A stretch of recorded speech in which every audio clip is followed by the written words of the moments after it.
Here to provide an update from the horrific incident we had yesterday down on Edsel, 3100 block.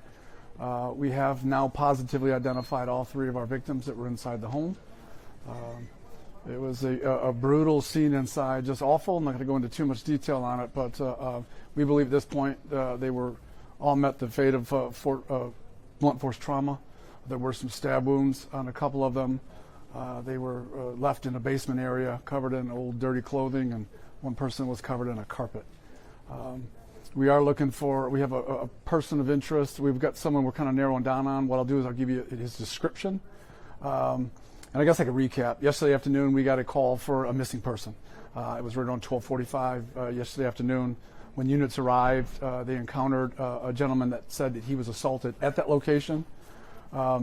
He was assaulted the day before. He was hit with a hammer in the back of his head, he believed twice. Left the location, he came back.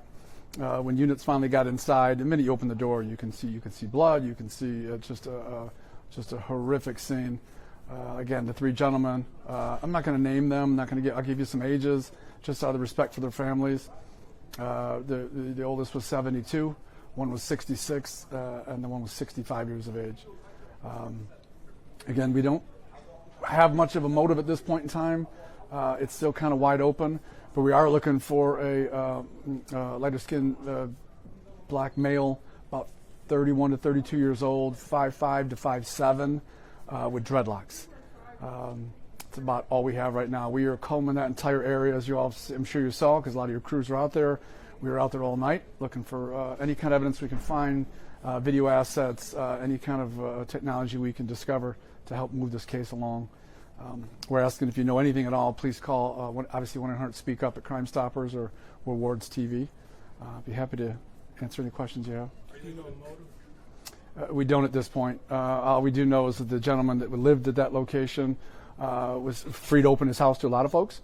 So, they come and go.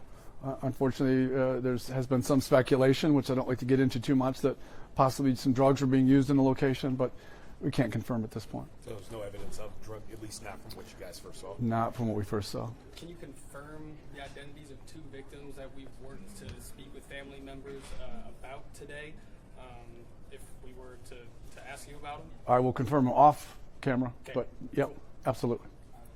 How long were they, the guy said he'd been attacked yesterday. Correct. The day before, so Tuesday, right? So do you have any idea how long these guys have been dead in the basement? Yeah, best indication it happened sometime Tuesday afternoon into early Wednesday morning. You said that I got 2 sources that said that they believe that they're investigating as it possibly be drug related. It's very possible, but I'd be speculating at best. And one more question: the 66-year-old, is that the victim? He had 11 things on his record, including a bank robbery, a couple armed robberies. He was 66. Yes, sir. That is that guy. Okay. Yes, sir. Thank you. Do we know if one of the 3 victims owned the home that they were found in? Or? Yes, the one victim is the main resident of the house.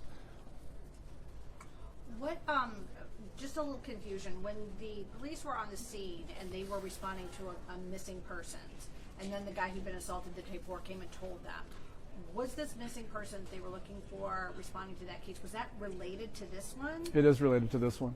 They were on the run for the missing person that ended up being one of the individuals in the home. Yeah, and that individual had not been seen since Monday. How old was that person? He was 66. I'll get you the actual number. Is that the guy with the record? Because that's the 66-year-old. Unfortunately, all 3 gentlemen in the house had records. Okay. So the 66-year-old was the man who lived there, correct? Yes, but let me clarify that for you. I'll get that information. Anything else?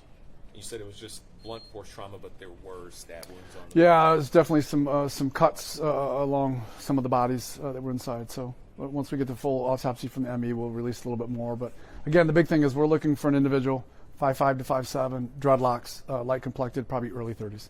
Have you all been looking in the northwest Detroit area, 7 Mile, Edinburgh, Granville area? As of today at some point? No, I'm not aware of that. It's just an idea that could there be more people involved in this? Because just from the scope of it being 3 men and everything else, because we were even hearing from people we talked to that they thought there there would be no way that one person could do this. This could have been like a concerted effort with a bunch of guys. That's always possible, but right now what we got from the surviving witness is that it was one person. And you said covered with old clothes? Clothing. Old clothing was in the basement, and then one had clothing and some carpet on top of them. What connects the person of interest to these gentlemen? Unknown at this time. All right. Thank you, everyone. Thank you. Thank you.